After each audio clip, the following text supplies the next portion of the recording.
Hi, everybody. I thought it would be easier just video an update than to type it to you as I'm sitting here grading papers and going through emails. And actually have some of you that are going to be meeting with me on Zoom this afternoon regarding your capstones. So I've met with several of you already over the past week.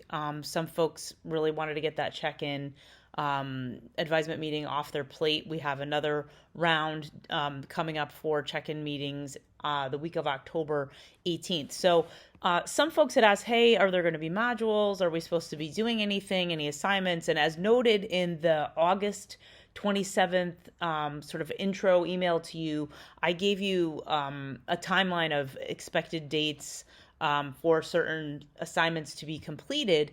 However, there are not weekly modules per se, so that those are benchmark dates that keep you sort of moving along in the process of preparation for making your presentation.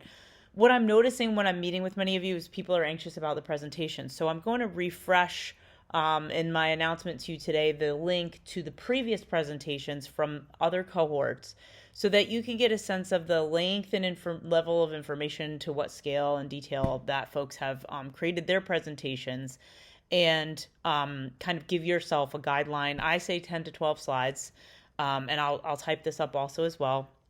But I think in the presentation, it's a snapshot, mainly your problem of practice, the context in which you're working, and a little bit of background about your role. Other things we would need to know are any data you might have that supported the problem of practice, that informed it, whether it's anecdotal data from staff or some kind of climate survey. For example, as I've mentioned in my feedback to you in the summer, I said it might be a good idea to enhance what you have here with some data.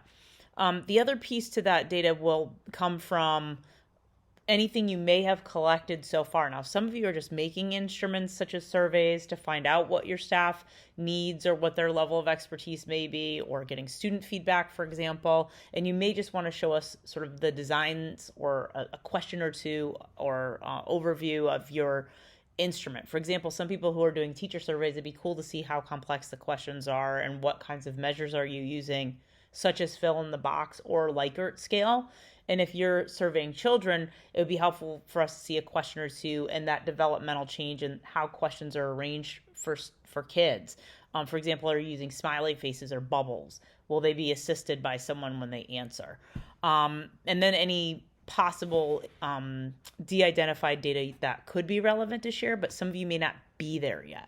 So I know that these are aspirational 1, 2, or 3 year plans, but all you need to do is pick a stop point when you're ready to make your presentation and say, I'm not going to tell them anything else after this point, and report the news. How far are you at this point in time? Where have you gotten so far? So we might see your overview of your action plan, and then you might drop a pin into where you are now and say, this is kind of like where I'm mucking around. But I don't, have these outcomes or results. The goal here is to just share the start of and the planning behind your project, kind of let us know where you're at when we do the capstone presentations and get feedback from other folks, because you're going to venture on sort of without this cohort into the work even further down the road. So building a network with other professors and colleagues that can carry on after the program will be really helpful, and hearing from one another to maybe make some tweaks and changes and thinking about the way you're doing things in your environment will be helpful too. So all of this to say, I've had a lot of coffee. It's the grading. You know how it is when you got to get through a lot of papers. All of this to say, I also think it might be great for us to do a Flipgrid. Now, I had mentioned that I will assign that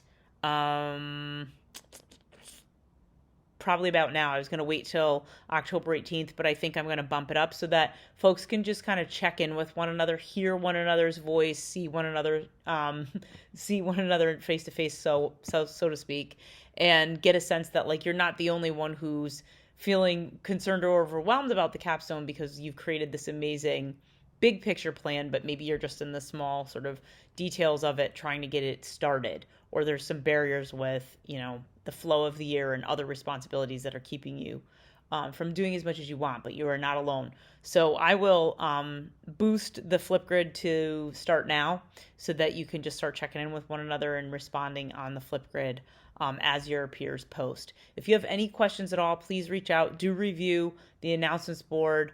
Do review any of my messages, and especially review the presentations. I was going to say exemplars, but they vary, and I don't want to compare. They're all wonderful. But do look at the sample presentations from years past to get a sense about how many slides they made, what kind of information they were sharing. And the other piece of that I meant to mention is when you do the report that pairs with your presentation slides, that is the part that will be far more detailed.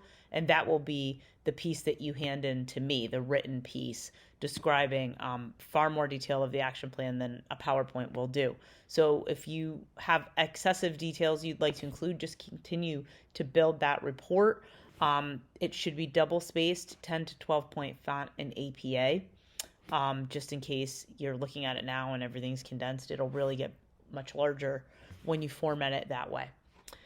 So if anything comes up along the way, do reach out if you need to see me before October 18th. And I am looking forward to hearing about everyone's work on Flipgrid.